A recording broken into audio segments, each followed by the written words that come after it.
Hello and welcome back to Everything Tumbler Tutorials. My name is Rebecca Escott and I'm a Tumbler creator. And in this tutorial, I'm going to show you how to make a traditional graffiti brick wall. Let's get started. So to get started with this design, I just found an image of the brick wall on Google and printed it out onto a Waterslide sheet. What we're going to do once it's printed and dried is we're going to seal it 3 times with the clear seal from Rust-Oleum and then 3 times again with the Plasti Dip, especially for images this size. Now a typical 3x3 water slide, I would not use the Plasti Dip, but it is very helpful when you're using a much larger image. So you want to make sure that you spray this and try to do so without being in direct sunlight and allowing each coat to dry before spraying the next. You'll know when your water slide is ready as it'll start to slide off of its backing. Using the turner does really help a lot because that's that third hand we don't have. So you'll notice that I'm just going to let the tumbler spin on the turner as I pull the backing from underneath my water slide. Once we have the backing completely removed, now we're going to go ahead and stop the turner so that we can focus on stretching lengthwise of the tumbler. Now you'll notice I do push the water slide up against the rim. That's because it's already going to slide back naturally because you'll have to babysit it. But it's okay because we're going to sand down that rim anyways after our first coat of epoxy. I also didn't film, but I did tape off the bottom. So when I'm trying to get this to the bottom of the tumbler, I'm obviously stopping right where my tape is, which you can't see because it's been spray painted.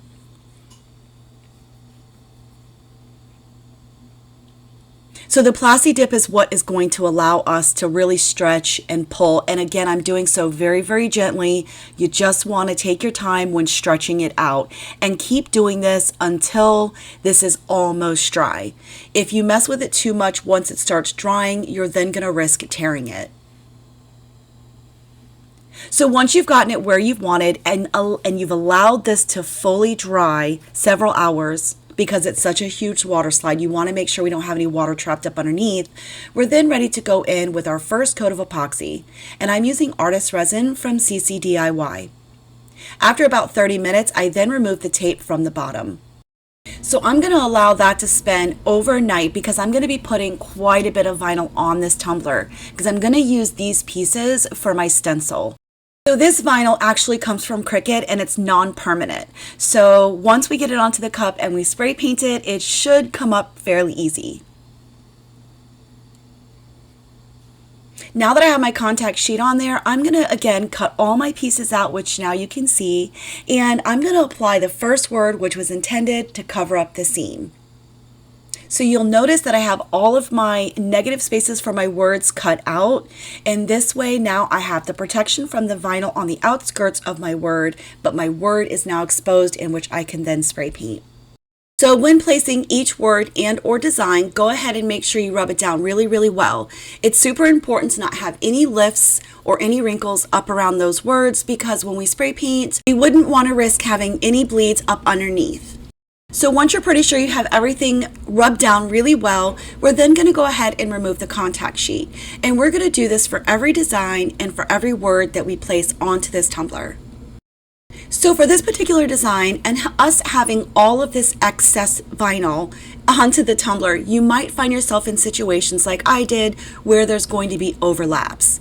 Not to worry, I'm going to show you, we're just going to trim that off. This way we don't have the overlaps on the actual letters themselves. Placing music right here is a prime example as I overlapped on both sides. So just be mindful when placing each design that you're not overlapping the previous design. If so, go ahead and just trim that up with your scissors and then continue to lay everything out and then remove the contact sheet. We're going to go ahead and continue to design the rest of the tumbler, and then I'm going to show you what we're going to do next.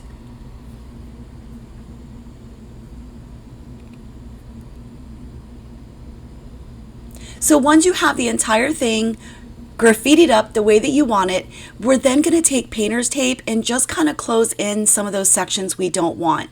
I noticed I had a couple of triangle sections that I decided to leave in because they were like happy accidental designs I wasn't anticipating.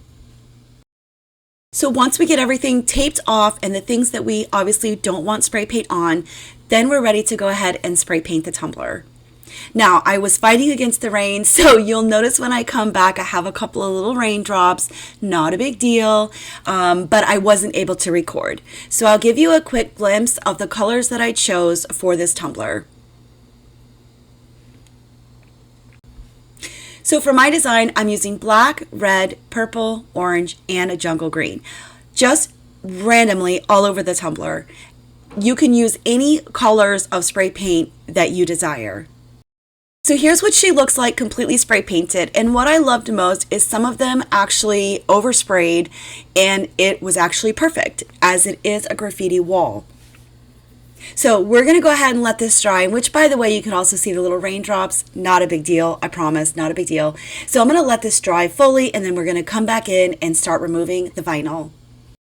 If you can remember how you placed your vinyl, it's best to go in that reverse direction.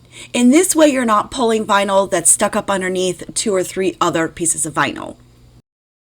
Once we have all of the vinyl removed and all the bits in between the lettering, we're ready to go ahead for another coat of epoxy. This did not need to be sealed. I will also list down in the description the fonts used for my graffiti brick wall. They are all downloadable from dafont.com.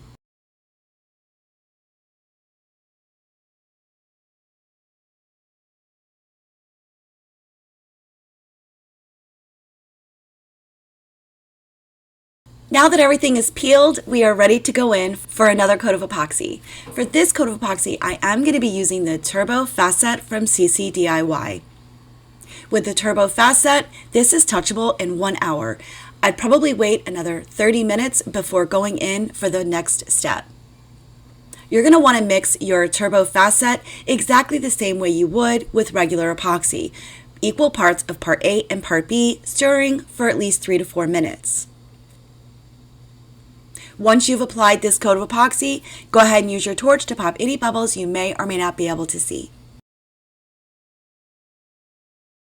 After having waited 1 hour and 30 minutes after I had applied the epoxy, I decided to go in with my Posca Markers that I purchased from Amazon to highlight and outline each design on the tumbler. This was just a fun little extra you don't have to do, but I really wanted to do it. The blessing about this is it doesn't have to be perfect because brick wall graffiti isn't always perfect. So just have fun with it. Also want to mention that if you do make a mistake, with this tumbler being epoxied, you can easily take a baby wipe and wipe this right off.